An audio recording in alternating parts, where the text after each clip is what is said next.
ओम शांति। ओम शांति दीदी। अभी अपनी बुद्धि को चारों तरफ से हटाकर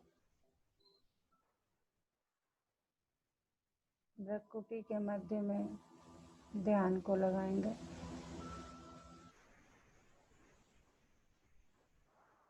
सारा ध्यान भ्रकुटी के मध्य में। ये मुझ आत्मा का निवास स्थान है।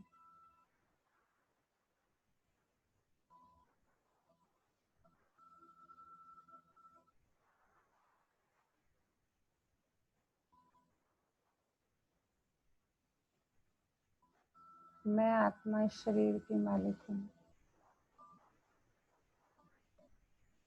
मैं आत्मा इन कर्मेंद्रियों की मालिक हूँ। अभी मैं आत्मा अपने परम पिता परमात्मा के महावाक्य सुनूंगी। ओम शांति। आज 20 जुलाई 2020 बाबा के महावाक्य हैं। पहले सुनते हैं मुरली का सार। मीठे बच्चे, बंधन मुक्त बन सर्विस में तत्पर रहो, क्योंकि इस सर्विस में बहुत ऊंच कमाई है। 21 जन्मों के लिए तुम बैकुंठ का मालिक बनते हो। कितनी ऊंची कमाई है। 21 जन्मों के लिए बैकुंठ का मालिक बनते हो। प्रश्न, हर एक बच्चे को कौन सी आदत डालनी चाहिए? उत्तर है मुरली की पॉइंट पर समझाने की। ब्राह्मणी अगर कहीं चली जाती है, टीचर यानी जो आपको मुरली सुनाते हैं वो टीचर कहीं चली जाती है तो आपस में मिलकर क्लास चलानी चाहिए। अगर मुरली चलाना नहीं सीखेंगे तो आप सामान कैसे बनाएंगे? ब्राह्मणी बगैर मूंझना नहीं चाहिए। पढ़ाई तो सिंपल है, क्लास चलाते रहो, यह भी प्रैक्टिस करनी है। बाबा कह रहे हैं कि अगर जिससे तुम रोज मुरली सुनते हो, अगर वो नहीं किसी वजह से मुरली चला पाते हैं, सुना पाते हैं, तो क्या करना है? आपस में मिलकर करना है, परेशान नहीं होना है। गीत है आज का, मुखड़ा देख ले प्राणी। ओम शांति। बच्चे जब सुनते हैं तो अपने को आत्मा निश्चय कर बैठें और यह निश्चय करें कि बाप परमात्मा हमको सुना रहे हैं। वो बाबा कह रहे हैं ना, जब मुरली सुनने बैठते हो तो पहले क्या निश्चय करो? अपने को आत्मा। जैसे हमें 1 मिनट की ड्रिल करते हैं, पहले क्या करते हैं? पूरा ध्यान हटाकर यहाँ लगा लेते हैं कि मैं आत्मा हूँ, मैं बैठी हूँ, मैं अब परमपिता परमात्मा के महावाक्य सुनूंगी। तो यही बाबा आज कह रहे हैं। देखो, बच्चे जब सुनते हैं तो अपने को आत्मा निश्चय कर बैठे और यह निश्चय करें कि बाप परमात्मा हमको सुना रहे हैं।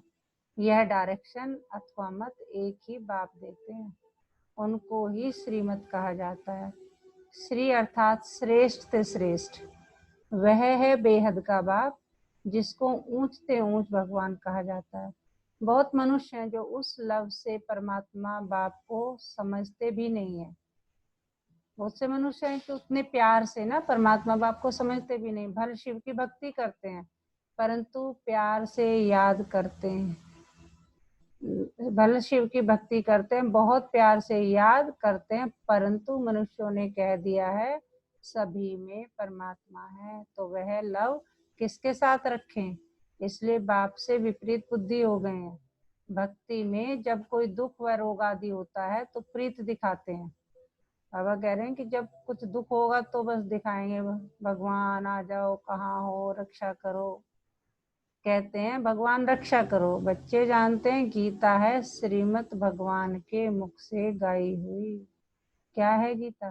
भगवान के, शिव भगवान के मुख से गाई हुई जो भी वाणी है उसी को गीता कहते हैं। और कोई ऐसा शास्त्र नहीं जिसमें भगवान ने राजयोग सिखाया हो व श्रीमत दी हो। एक ही भारत की गीता है जिसका प्रभाव भी बहुत है। एक गीता ही भगवान की गाई हुई है। भगवान कहने से एक निराकार तरफ ही दृष्टि जाती है। बाबा कह रहे जब भगवान की बात करते हैं तो कोई साकारी नहीं है, क्या है? एक निराकार की तरफ दृष्टि जाती है। उंगली से इशारा कहाँ करते हैं? ऊपर में करेंगे। उंगली से इशारा ऊपर में करेंगे। कृष्ण के लिए ऐसे कभी नहीं कहेंगे, क्योंकि वह तो देहधारी है ना।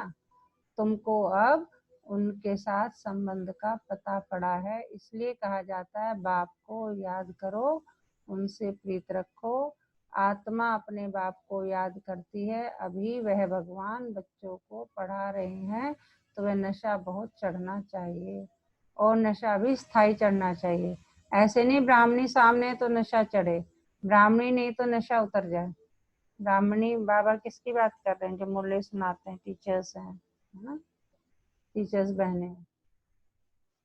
बस ब्राह्मणी बगैर हम क्लास नहीं कर सकते। कोई कोई सेंटर्स के लिए बाबा समझाते, कहाँ से 5-6 मास भी ब्राह्मणी निकल जाती तो आपस में सेंटर संभालते हैं, क्योंकि पढ़ाई तो सिंपल है। बाबा कह रहे इसमें कुछ डिफिकल्ट थोड़ी है। मुरली आपस में बैठ के ज्ञान में हो, सुनाओ, एक दूसरे से डिस्कस करो। कई तो ब्राह्मणी बगैर जैसे अंधे लूले हो जाते हैं, ब्राह्मणी निकल आई तो सेंटर में जाना छोड़ देंगे। अरे बहुत बैठे हैं, क्लास नहीं चला सकते हो। गुरु बाहर चला जाता है तो चेले पिछाड़ी में संभालते हैं ना। बच्चों को सर्विस करनी है, स्टूडेंट में नंबरवार तो होते ही हैं। बाप दादा जानते हैं कहाँ फर्स्ट क्लास को भेजना है। बच्चे इतने वर्ष सीखें, कुछ तो धारणा हुई होगी जो सेंटर को चलाएं आपस में मिलकर। मुरली तो मिलती ही है, पॉइंट्स के आधार पर ही समझाते हैं। सुनने की आदत पड़ी, फिर सुनाने की आदत पड़ती नहीं। याद में रहे तो धारणा भी हो। सेंटर पे ऐसे तो कोई होने चाहिए जो कहे अच्छा ब्राह्मणी जाती है, हम सेंटर को संभालते हैं। बाबा ने ब्राह्मणी को कहाँ अच्छे सेंटर पर भेजा है सर्विस के लिए। ब्राह्मणी बगैर मूंज नहीं जाना चाहिए। ब्राह्मणी जैसे नहीं बनेंगे तो दूसरों को आप समान कैसे बनाएंगे, प्रजा कैसे बनाएंगे। तो बाबा ने बता रहे हैं कि ऐसा नहीं कि आप जो है ब्राह्मणी ना हो तो अपने आप सेंटर ना चला सके। हैं मुरली तो सबको मिलती है, बच्चों को खुशी होनी चाहिए हम गद्दी पर बैठ समझाएं। प्रैक्टिस करने से सर्विसेबल बन सकते हैं। बाबा पूछते हैं सर्विसेबल बने हो? तो कोई भी नहीं निकलते हैं। सर्विस के लिए छुट्टी ले लेनी चाहिए। जहाँ भी सर्विस के लिए बुलावा आए वहाँ पर छुट्टी लेकर चले जाना चाहिए। जो बंधन मुक्त बच्चे हैं वह ऐसी सर्विस कर सकते हैं। उस गवर्नमेंट से तो इस गवर्नमेंट की कमाई बहुत ऊंच है। भगवान पढ़ाते हैं जिससे तुम 21 जन्मों के लिए बैकुंठ का मालिक बनते हो। कितनी भारी आमदनी है। उस कमाई से क्या मिलेगा? अल्पकाल का सुख। यहाँ तो विश्व का मालिक बनते हो। जिनको पक्का निश्चय है वह तो कहेंगे हम इसी सेवा में लग जाएं, परंतु पूरा नशा चाहिए। देखना है हम किसको समझा सकते हैं। है बहुत सहज। कलयुग अंत में इतने करोड़ मनुष्य हैं, सतयुग में जरूर थोड़े होंगे। उसकी स्थापना के लिए जरूर बाप संगम पर ही आएंगे। पुरानी दुनिया का विनाश होना है। महाभारत लड़ाई भी मशहूर है। यह लगती ही तब है जबकि भगवान आकर सतयुग के लिए राजयोग सिखलाएं, राजाओं का राजा बनाते हैं। महाभारत की लड़ाई कब लगती है? जबकि भगवान आकर सतयुग के लिए राजयोग सिखाएं, राजाओं का राजा बनाते हैं। कर्मातीत अवस्था को प्राप्त कराते हैं। कहते हैं देह सहित देह के सब संबंध छोड़ माँ में कम याद करो तो पाप कटते जाएंगे। कहने का मतलब हम अपनी ही देह में उलझे रहते हैं कई बार तो। फिर संबंधियों की देह में मेरा बेटा, मेरा पति, मेरा भाई, मेरी बहन, मेरी पत्नी, मेरा पति। बाबा कह रहे काम तो करना है, सबके लिए अपना धर्म निभाना है, लेकिन उनमें खो नहीं जाना है कि बाबा मुरली का टाइम हुआ नहीं, मैं तो जो है नहीं कर सकते, मुझे ये करना है। मैनेज करो, वो भी करना है, लेकिन किस तरह से मैनेज करना है वो आपको देखना है। अपने बाबा कह रहे तभी जब मुझे याद करोगे तो पाप कट जाएंगे। अपने को आत्मा समझ बाप को याद करना, यही मेहनत है। योग का अर्थ एक भी मनुष्य नहीं जानते। योग का अर्थ बाबा क्या कह रहे, कोई भी नहीं जानते। क्या है योग? बाबा कह रहे मुझे याद करो, यही योग है। बाप समझाते हैं भक्ति मार्ग की भी ड्रामा में नूंद है। भक्ति मार्ग चलना ही है, खेल बना हुआ है। बाबा कह रहे भक्ति मार्ग तो रहेगा ही, ये भी ड्रामा का पार्ट है। ज्ञान, भक्ति, वैराग्य। वैराग्य भी दो प्रकार का होता है, एक है हद का वैराग्य, दूसरा है बेहद का वैराग्य। अभी तुम बच्चे सारी पुरानी दुनिया को भूलने का पुरुषार्थ करते हो, क्योंकि तुम जानते हो हम अब शिवालय पावन दुनिया में जा रहे हैं। देखिए, क्यों बेहद का वैराग्य करते हो? क्योंकि तुम्हें पता है अब हम शिवालय पावन दुनिया में जा रहे हैं। तुम सब ब्रह्म कुमार ब्रह्म कुमारियां भाई बहनों, विकारी दृष्टि जा न सके। आजकल तो सबकी दृष्टि क्रिमिनल हो गई है। कैसी बता रहे हैं बाबा? दृष्टि क्रिमिनल हो गई है, तमो प्रधान है ना। इसका नाम ही है नरक, परंतु अपने को नरकवासी समझते थोड़ी है।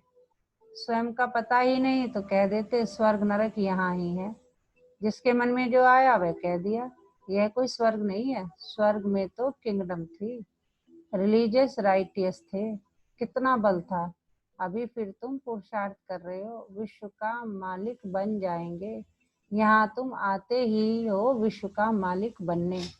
हेवनली गॉड फादर, जिसको शिव परमात्मा कहा जाता है, वह तुमको पढ़ाते हैं। बच्चों में कितना नशा रहना चाहिए, बिल्कुल इजी नॉलेज है। तुम बच्चों में जो भी पुरानी आदतें हैं वह छोड़ देनी है, अंडरलाइन करो। जो भी पुरानी आदतें हैं वह छोड़ देनी है। ईर्ष्या की आदत भी बहुत नुकसान करती है। तुम्हारा सारा मदार मुरली पर है, तुम कोई को भी मुरली पर समझा सकते हो। कितनी गहरी बात कह दी बाबा ने आज। अनु जी, क्या समझाया बाबा ने?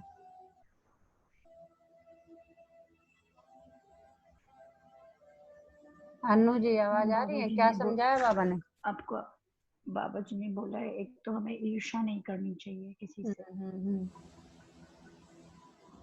और दूसरा अब हमें स्वर्ग की तैयारी करनी चाहिए। अपनी दृष्टि अच्छी, हम लोग सब ना यहाँ पे भाई बहन की तरह रह रहे हैं। जो भी ये हम बाबा के प्रवचन सुन रहे हैं, एक हमने हमें अपनी दृष्टि को हमेशा अच्छी रखनी चाहिए। और यहाँ पे जो दृष्टि है वो क्रिमिनल वाली हो गई है।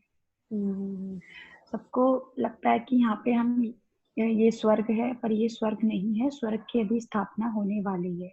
गुड गुड जी। तुम्हारा परंतु अंदर में ईर्ष्या रहती है, यह कोई ब्राह्मणी थोड़ी है, यह क्या जाने, बस दूसरे दिन आएंगे ही नहीं, ऐसी आदत पुरानी पड़ी हुई है, जिस कारण डिससर्विस भी होती है। नॉलेज तो बड़ी सहज है, कुमारियों को तो कोई धंधा आदि भी नहीं है। उनसे पूछा जाता है वह पढ़ाई अच्छी या यह पढ़ाई अच्छी, तो कहते हैं यह बहुत अच्छी है। बाबा अभी हम वह पढ़ाई नहीं पढ़ेंगे, दिल नहीं लगती, लौकिक बाप ज्ञान में नहीं होगा तो मार खाएंगी। बाबा बच्चियों की बात कर रहे हैं कि जब ज्ञान में आती हैं तो बच्चियों से पूछते हैं ये वाली पढ़ाई अच्छी है कि ये लौकिक पढ़ाई अच्छी है, मैथ्स फिजिक्स केमिस्ट्री ये पढ़ना, हिस्ट्री ज्योग्राफी। तो बच्चियां कहती हैं कि ये वाली पढ़ाई अच्छी है, लेकिन बाबा कहते हैं अगर उनका लौकिक बाप ज्ञान में नहीं होगा तो मार खाएंगे। अच्छा, तुम वो पढ़ोगी? दिल नहीं लगती, लौकिक बाप ज्ञान में नहीं होगा तो मार खाएंगे। फिर कोई बच्चियां कमजोर भी होती हैं, समझाना चाहिए ना, इस पढ़ाई से हम महारानी बनेंगी, उस पढ़ाई से क्या पाई पैसे की नौकरी करेंगी। यह पढ़ाई तो भविष्य 21 जन्म के लिए स्वर्ग का मालिक बनाती है। प्रजा भी स्वर्गवासी तो बनती है ना, अभी सब है नरकवासी। अब बाप कहते हैं तुम सर्वगुण संपन्न थे, अब तुम ही कितने तमो प्रधान बन पड़े हो, सीढ़ी उतरते आए हो। भारत जिसे सोने की चिड़िया कहते थे अभी तो ठिक्कर की भी नहीं है। बाबा कह रहे जिस भारत को सोने की चिड़िया कहते थे अब ठिक्कर की भी नहीं है। भारत 100% सॉल्वेंट था, अब 100% इनसॉल्वेंट है। तुम जानते हो हम विश्व के मालिक पारसनाथ थे, फिर 84 जन्म लेते लेते अब पत्थरनाथ बन पड़े हैं। तो मनुष्य परंतु पारसनाथ और पत्थरनाथ कहा जाता है। गीत भी सुना, अपने अंदर को देखो हम कहाँ तक लायक है। नारद का मिसाल है ना, दिन प्रतिदिन गिरते ही जाते हैं, गिरते गिरते एकदम दुबन में गले तक फंस पड़े हैं। बाबा कह रहे रोज गिर रहे हो और कहाँ तक फंस गए हो? गले तक। अब तुम ब्राह्मण सभी को चोटी से पकड़कर दुबन से निकालते हो बाहर, और कोई पकड़ने की जगह तो है नहीं। बाबा कह रहे चोटी बची है जो दिख रही है, गले तक तो फंस गए, उसी को पकड़ के खींचते हैं बाहर। तो चोटी से पकड़ना सहज है, दुबन से निकालने के लिए चोटी से पकड़ना होता है। दुबन में ऐसे फंसे हुए हैं जो बात मत पूछो। भक्ति का राज्य है ना। अभी तुम कहते हो बाबा हम कल पहले भी आपके पास आए थे राजभाग्य पाने, लक्ष्मी नारायण के मंदिर भल बनाते रहते हैं, परंतु उनको ये पता नहीं है यह विश्व के मालिक कैसे बने। बाबा कह रहे हैं लक्ष्मी नारायण के मंदिर बनाते हो, लेकिन लक्ष्मी नारायण के बारे में कुछ हिस्ट्री ज्योग्राफी कुछ नहीं पता कि वो कैसे बने। अभी तुम कितने समझदार बने हो। बाबा कह रहे तुम्हें मैं रोज ज्ञान सुनाता हूँ, तुम रोज ज्ञान सुनते हो, तो तुम कितने समझदार बन गए हो। तुम जानते हो इन्होंने राजभाग्य कैसे पाया, ये लक्ष्मी नारायण को राजभाग्य कैसे मिला ये तुम जानते हो। फिर 84 जन्म कैसे लिए। बिरला कितने मंदिर बनाते हैं, जैसे गुड़िया बना लेते हैं वह छोटी छोटी गुड़िया या फिर बड़ी गुड़िया बनाते हैं, चित्र बनाकर पूजा करते हैं। उनका ऑक्यूपेशन ना जानना तो गुड़ियों की पूजा हुई ना।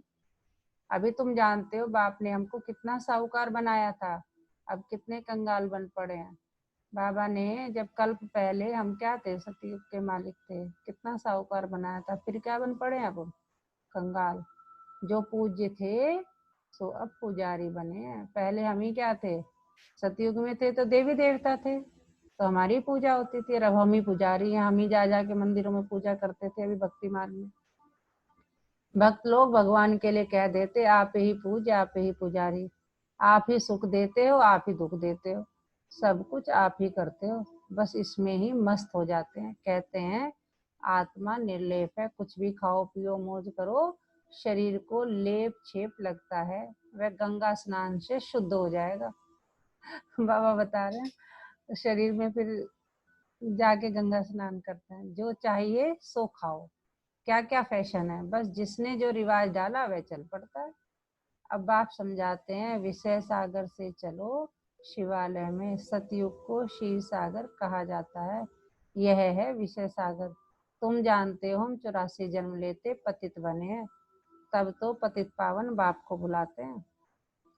चित्रों पर समझाया जाता है तो मनुष्य सहज समझ जाए।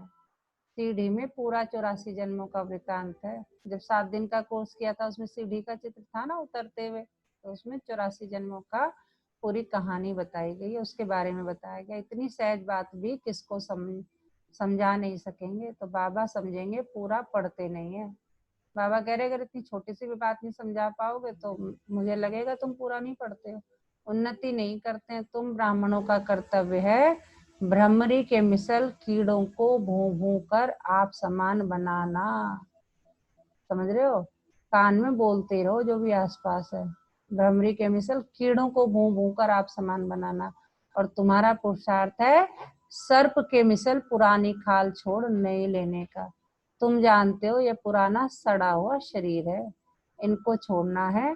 अब दुनिया भी पुरानी है, शरीर भी पुराना है, यह छोड़कर मतलब ना ध्यान रखना, लेकिन पूरा ध्यान शरीर पे नहीं रखना है ना। ये नहीं कि हर समय शरीर शरीर, अपना उसकी परवाह करनी है, क्योंकि आत्मा शरीर में ही निवास करती है। लेकिन तुम अभिमानी बन के रहना, अपने आप को आत्मा समझते रहना। तुम्हारी ये पढ़ाई है ही नई दुनिया स्वर्ग के लिए, ये पुरानी दुनिया खलास हो जानी है। सागर की एक ही लहर से सारा डामाडोल हो जाएगा। पुरानी दुनिया बाबा कह रहे कैसे होगी, एक सागर की लहर से सारा डामाडोल हो जाएगा। विनाश तो होना ही है ना, नेचुरल कैलेमिटीज किसको भी छोड़ती नहीं है। अच्छा, मीठे मीठे सिकी लदे बच्चों प्रति माता पिता बाप दादा का याद प्यार और गुड मॉर्निंग। रूहानी बाप की रूहानी बच्चों को नमस्ते। हम रूहानी बच्चों की रूहानी बाप दादा को याद प्यार, गुड मॉर्निंग और नमस्ते बाबा नमस्ते। शुक्रिया बाबा शुक्रिया, ये अपना बनाने के लिए, ये रोज पढ़ाने के लिए। क्या सुनाया बॉबी जी बाबा ने? ओम शांति दीदी। ओम शांति। मैम बाबा बंधन मुक्त होकर सर्विस पे जोर दे रहे हैं। बंधन मुक्त जैसे हम अपनी नौकरी करते हैं ना। वीडियो ऑन नहीं है। अच्छा अच्छा, एक मिनट। हाँ जी। बाबा कह रहे हैं कि जैसे हम लोग सर्विस करते हैं तो पाई पाई के लिए सर्विस करते हैं, यानी कि 30 दिन बाद हमें एक सैलरी मिलती है और उससे हम अपना गुजारा करते हैं और जिंदगी भर उसी सर्विस में लग के छोटा सा मकान बनाते हैं और सामाजिक कार्य करते हैं। लेकिन बाबा कह रहे हैं कि यदि तुम राजयोग का ज्ञान लेकर बंधन मुक्त होकर सर्विस करोगे तो ये तो तुम 50-100 गज जमीन लेके बैठे हो ना, मैं तुमको 21 जन्मों के लिए राजा ही दूंगा, बिल्कुल बिल्कुल। राजा ही मिलेगी। इस चीज पे वो जोर दे रहे हैं। जी हम जी। इसी संसार में रहते हुए अपने पड़ोसी का मकान देखकर उसकी गाड़ी देखकर जलते रहते हैं, लेकिन बाबा कहते हैं कि उसको छोड़ो, तुम सर्विस करो, ये तो इस जन्म के लिए प्राप्त किया है, मैं बिल्कुल तुमको 21 ईर्ष्या जन्मों के लिए को दूंगा। निकालना है। आज बाबा ने ईर्ष्या पे जोर दिया कि ईर्ष्या भी मेन पॉइंट, की ईर्ष्या नहीं करनी है किसी को। हाँ जी। बिल्कुल मैम। और और यही है मैम कि अभी आपने कहा ईर्ष्या नहीं करनी है, और दूसरा है कि जब सतयुग की स्थापना हो ही रही है तो वहाँ चलना है तो अपने आप को शुद्ध करना है, ये नहीं कि कुछ भी खाया पिया विनाश शरीर हो में ही ही रहा लगेगा, है गंगा ना, जी नहा बाबा कह लेंगे। रहे हैं। हाँ बिल्कुल। शरीर पे उतना, बाबा कह रहे हैं ये तो पुराना शरीर है, सड़ा हुआ शरीर है, ये तो यहीं रह जाएगा, तो अपनी आत्मा पे ध्यान दो। बिल्कुल। धारणा के लिए मुख्य सार, अंदर जो ईर्ष्या आदि की पुरानी आदतें हैं उसे छोड़ आपस में बहुत प्यार से मिलकर रहना है। ईर्ष्या के कारण पढ़ाई नहीं छोड़नी है। इस पुराने सड़े हुए शरीर का भान छोड़ देना है। भ्रमरी की तरह ज्ञान की भू भू कर कीड़ों को आप समान बनाने की सेवा करनी है। इस रूहानी धंधे में लग जाना है। आज का वरदान, ऑलमाइटी सत्ता के आधार पर आत्माओं को मालामाल बनाने वाले पुण्य आत्मा भव। ऑलमाइटी की सत्ता के आधार पर, देखो ऑलमाइटी की सत्ता कौन है? ये शिव बाबा के आधार पर खुद पे ज्ञान लिया और फिर औरों को मालामाल बना रहे हैं। बाप से संबंध, फिर क्या बन जाएंगे? पुण्यात्मा। जैसे दान पुण्य की सत्ता वाले सकामी राजाओं में सत्ता की फुल पावर थी, जिस पावर के आधार पर चाहे किसी को क्या भी बना दे, ऐसे आप महादानी पुण्य आत्माओं को डायरेक्ट बाप द्वारा प्रकृति जीत माया जीत की विशेष सत्ता मिली हुई है। आप अपने शुद्ध संकल्प के आधार से किसी भी आत्मा का बाप से संबंध जोड़कर मालामाल बना सकते हो। सिर्फ इस सत्ता को यथार्थ रीति यूज करो। स्लोगन है आज का, जब आप संपूर्णता की बधाइयां मनाएंगे तब समय प्रकृति और माया विदाई लेंगे। कि जब आपको लगेगा सब संपूर्ण हो गए हैं, हम 16 कला संपूर्ण हो गए हैं सतयुग में, तभी तो जाएंगे। तभी बाबा कह रहे हैं कि जब आप संपूर्णता की बधाइयां मनाएंगे तब समय प्रकृति और माया विदाई लेंगी। आज का मीठा मोती, आपके पास जो नहीं है उसकी चिंता छोड़ोगे तभी आपके पास जो है उसका आनंद ले सकोगे। कितनी बड़ी बात है। हम लोग क्या करते हैं, जो नहीं है उसके लिए परेशान होते रहते हैं, ये नहीं है, ये नहीं है, ये भी चाहिए, ये भी चाहिए, ये भी चाहिए। आपके पास जो नहीं है उसकी चिंता छोड़ोगे तभी आपके पास जो है उसका आनंद ले सकोगे। ओम शांति। ओम शांति देवी।